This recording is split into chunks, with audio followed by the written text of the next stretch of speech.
নমস্কার, কেমন আছেন সবাই? কেয়ার ঘরকন্যায় আপনাদের সকলকে স্বাগত। খাবো কিভাবে আমি কালো জিরে বাটা দিয়ে মাছের ঝোল রান্না করি। আমি এখানে 4 পিস কাটা পোনা নিয়েছি, যেটা আমি আগে থেকেই লবণ হলুদ মাখিয়ে রেখেছিলাম। কড়াইতে তেলটাও আমি গরম করতে বসিয়েছি, তেলটা গরম হয়ে গেছে। এবার আমি মাছটা দিয়ে ভালো করে ভেজে নেব। মাছটা ভাজা হয়ে গেলে এখান থেকে মাছগুলো আমি তুলে নিয়ে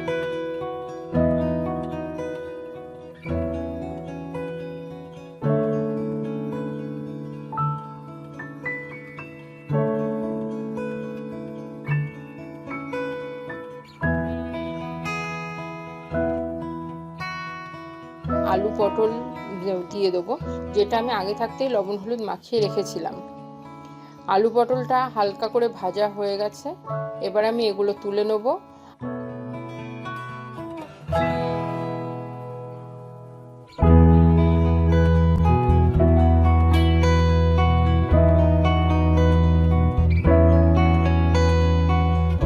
আর এদিকে আমি একটা মশলা রেডি করে নেব।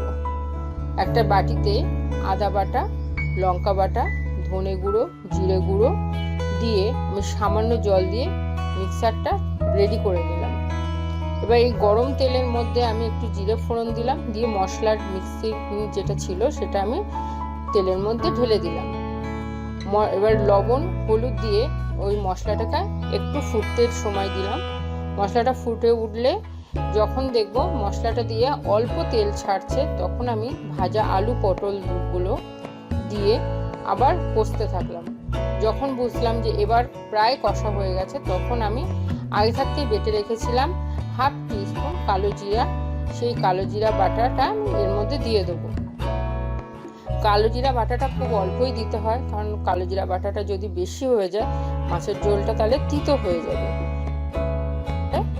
আর যতটা আমার ঝোল লাগবে মাছের, তার থেকে একটু বেশি জল দিলাম এবং ঢাকা দিয়ে এবার ঢাকনা খুলে দেখবো আলুটা সিদ্ধ হয়েছে কিনা। আলুটা যখনই সিদ্ধ হয়ে গেছে বলে মনে করব, তখনই আমি ভেজে রাখা মাছগুলো দিয়ে আবার একটু ফুটিয়ে নেব, আবার একটু ঢাকনাটা দিয়ে নেব।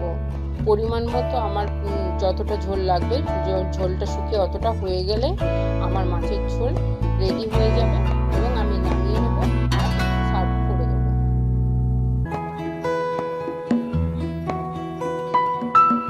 আমার রেসিপিটা কেমন লাগলো অবশ্যই কমেন্ট বক্সে জানাবেন। অবশ্যই লাইক বাটনে একটা ক্লিক করে দেবেন। আমার চ্যানেলটি সাবস্ক্রাইব করে নিতে কিন্তু ভুলবেন না। আমি আবারও হাজির হব নতুন নতুন রান্নার রেসিপি শেয়ার করতে।